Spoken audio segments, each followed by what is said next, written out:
Though I know I should be wary, still I venture someplace scary. Ghostly hauntings I turn loose. Beetlejuice. Beetlejuice. Beetlejuice.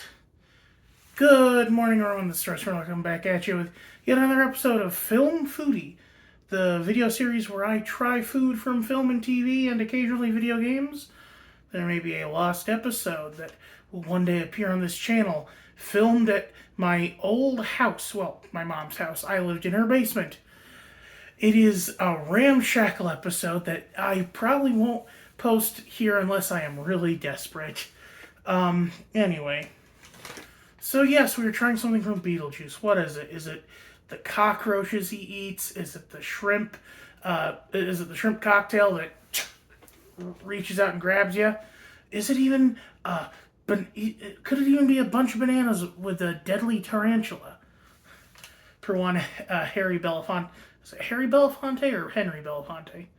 I can't remember. Anyway, no, it is actually the thing that our ghost of the most lures a fly to his grave with.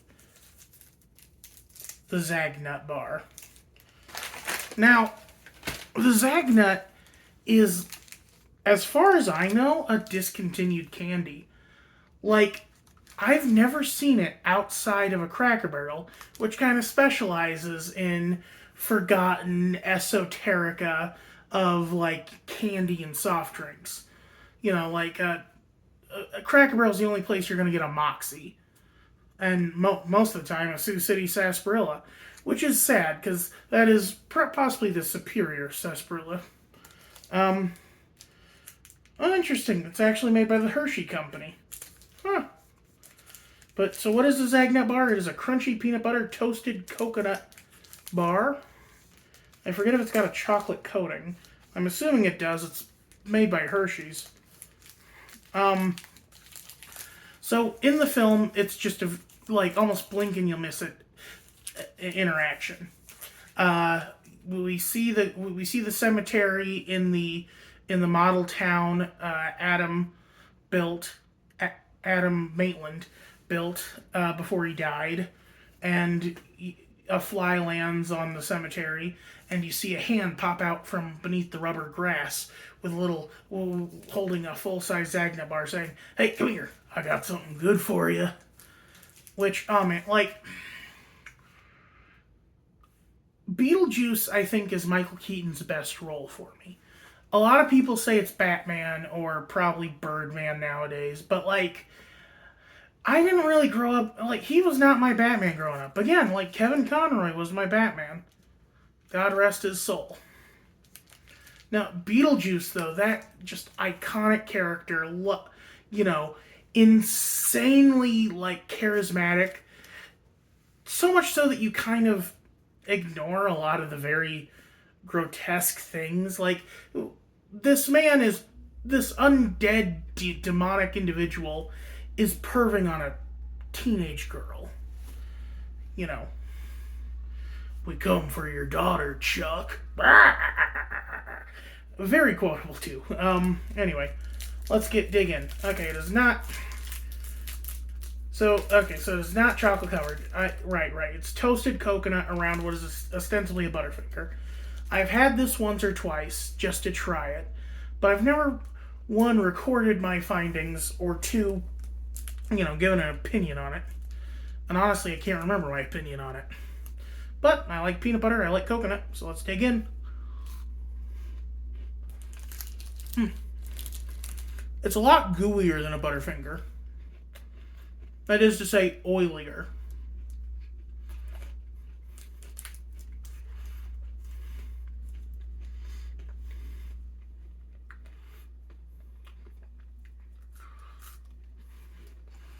If memory serves, Butterfingers are done by Nestle.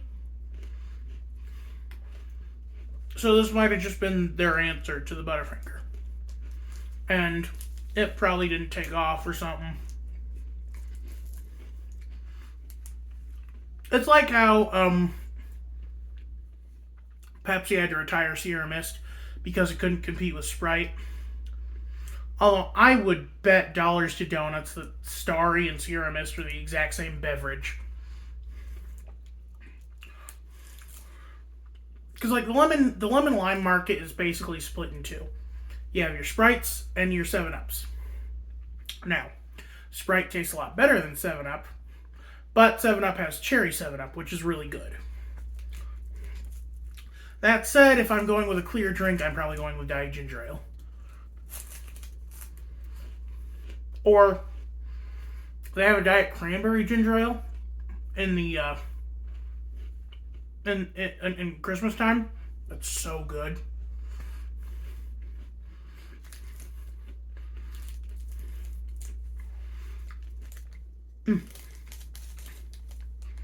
I will say, this is actually superior to a Butterfinger.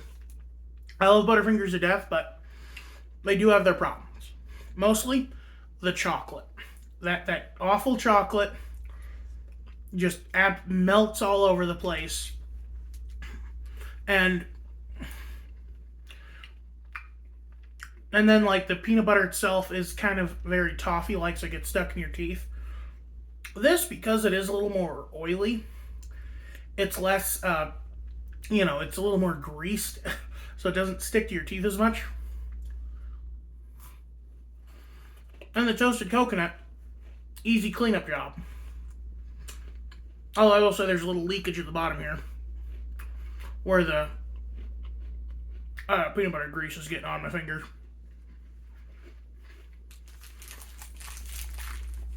Peanut butter is such a strange thing. It's basically nuts and oil blended together with sugar.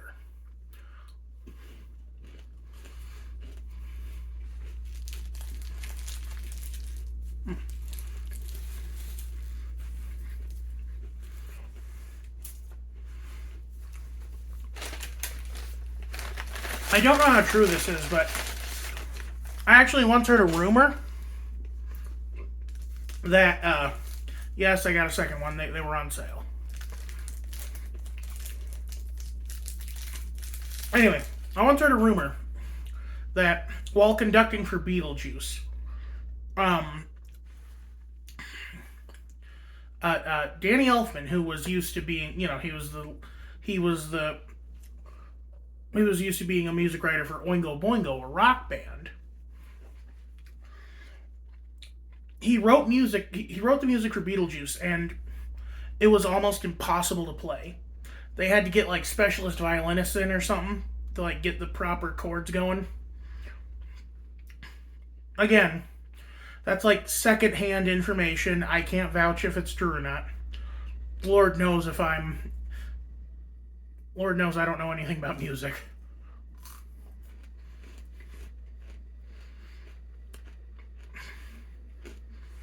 The interesting thing about Beetlejuice is, like, it's had such legs despite being a very crass film. Like, there is an amazing video by Maggie Mae Fish that is an absolute deconstruction of the mythos of Tim Burton. And,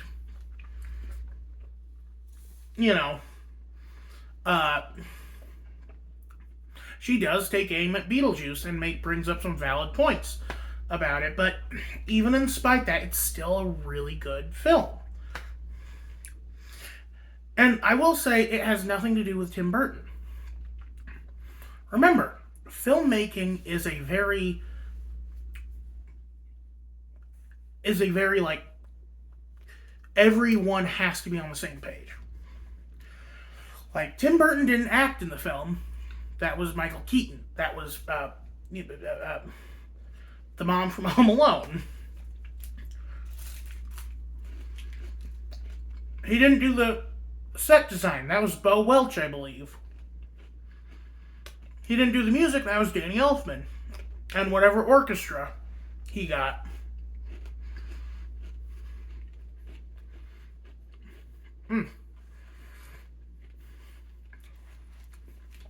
It almost has this peanut butter wafer thing going on. Because, like, I don't know if you can see, but there's like goo in between the layers of the more toffee like, more Butterfinger like peanut butter part.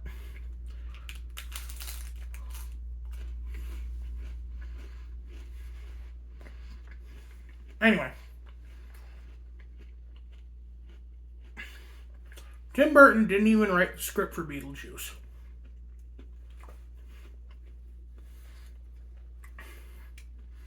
Which is insane to think. Like, it's insane to think about because, like, Tim Burton's most allegedly Tim Burton-y film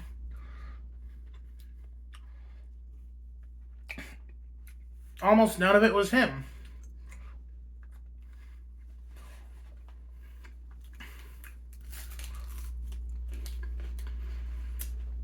Oh, I do think it's funny that you have this kind of like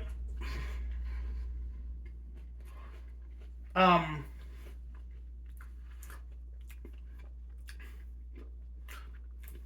archetype that Tim Burton gravitates towards in his films. In Beetlejuice, the main villain is a sleazy, pigeon speaking, lecherous old man. In Batman 89, the villain is a sleazy, lecherous, fast talking old man. In Nightmare Before Christmas, the main villain is a sleazy, lecherous old man. In Batman Returns, the villain is a sleazy, lecherous old man.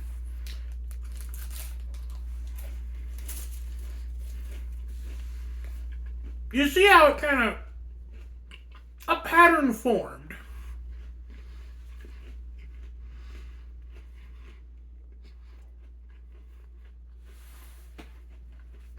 Now, obviously, it wasn't always the case. In Edward Scissorhands, the villain was a sleazy, lecherous old woman.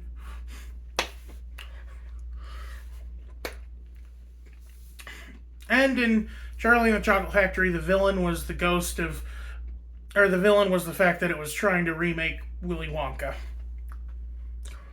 Hee hee ho ho ho ho. But anyway, like I was saying, despite its admittedly problematic nature, it has a staying power to it because it is such a fun film. And like, it's also a very like creepy film in a very understated way. We are introduced to the concept of those who commit suicide are cursed to be those who commit suicide are cursed to be civil servants in the afterlife by Otho. And then we see the result of that. We see Miss Argentina with her who slit her wrists. We see the flat dude who walked in front of traffic. We see Juno who had slit her own throat. It's even hinted that Beetlejuice is one of these suicide victims. In life he was kind of the same, but without the cosmic powers. So he was lusting after women, didn't get the girl, and hung himself. And you can kind of tell because he's got a bruised neck, and he's all pale.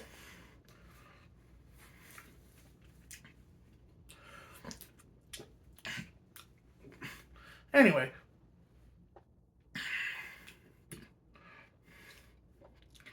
the existential, and also just like the waiting room. The waiting room is simultaneously incredibly funny and also very disturbing.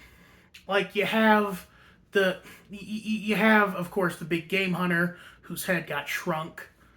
You have the smoking the smoking victim who self-immolated accidentally. You have the dude who choked on chicken. And the magician's assistant who got sawed in half literally. It's a very, very disturbing scene. But a lot of humor to it because, like, it is just a normal waiting room. It's so. Like, these are just people waiting at the DMV, basically, but it's for the afterlife.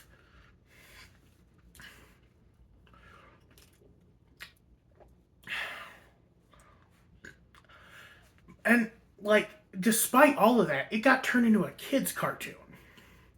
A surprisingly decent one too. Like that passage I quoted at the start is actually the opening to the cartoon intro, which is a remix of the original theme of the original theme done by Elfman himself. And not remix, like what do you call it when you basically like redo a piece so that it's more so that it can fit a certain like it's not like 100-piece orchestra or whatever.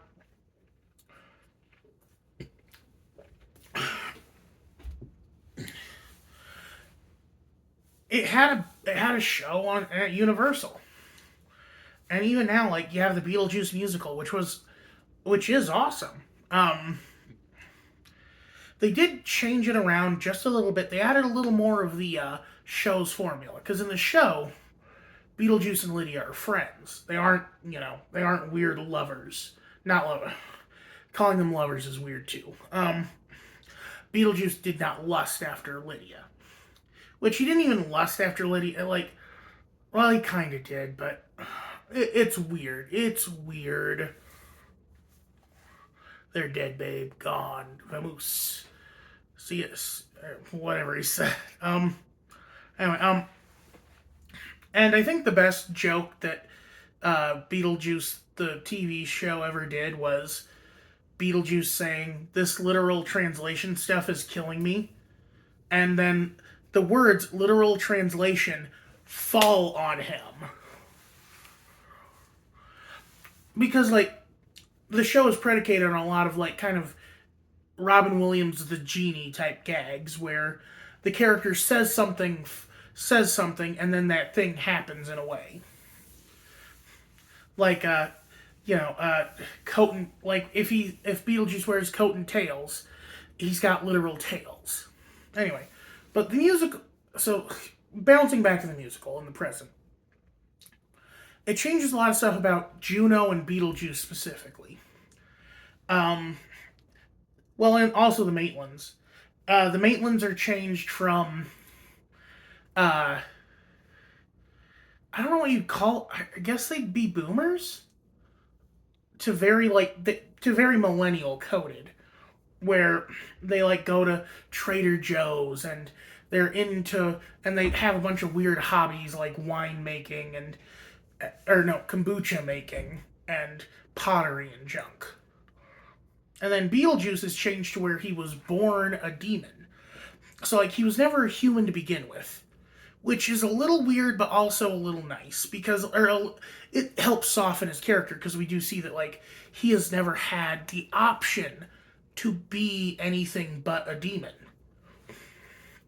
And then Juno is made his mom, and she's also a demon. Oh, and also Otho is changed to just like a guru, which kind of makes sense, but like, man, Glenn Shaddix was such a treasure. It was a shame to see Otho really reduced. Because, like, Otho was kind of the. And, like, I see why they did it, because, like, Otho is supposed to represent that, like, New Age spiritualism that people hate. Like, he was all about feng shui and stuff, and he was all about, like, fashion in like, the 1980s or whatever. So nowadays, he'd be basically like a self-help guru. And or with like a lot of like weird dumb supernatural stuff that doesn't work with like the spirit box. Watch the musical. Well, I shouldn't say I shouldn't say watch pirated versions of it, but there's stuff out there. I'm sure you can find something. Anyway, like, and now we're getting this sequel made with Jenny Ortega as Lydia Dietz's daughter, which is a perfect casting. Like, if anyone could be the daughter of Lydia Dietz, it's Wednesday Addams. I almost want to call it like Wednesday playing Wednesday because like Winona Ryder and Christina Ricci really did occupy very similar veins back in the day. Because, like, Christina Ricci was Wednesday. She was in Casper. She was in Cursed, which we were denied. We were denied seeing Christina Ricci turn into a werewolf. Never forget what they took from you. Um,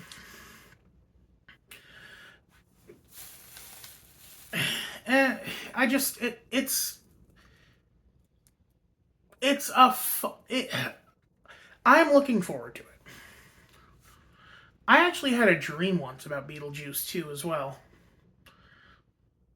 Um, and like, I'm not going to talk about Beetlejuice Goes Hawaiian because we've all heard about that schlock. You can look it up yourself. It is insanely dumb.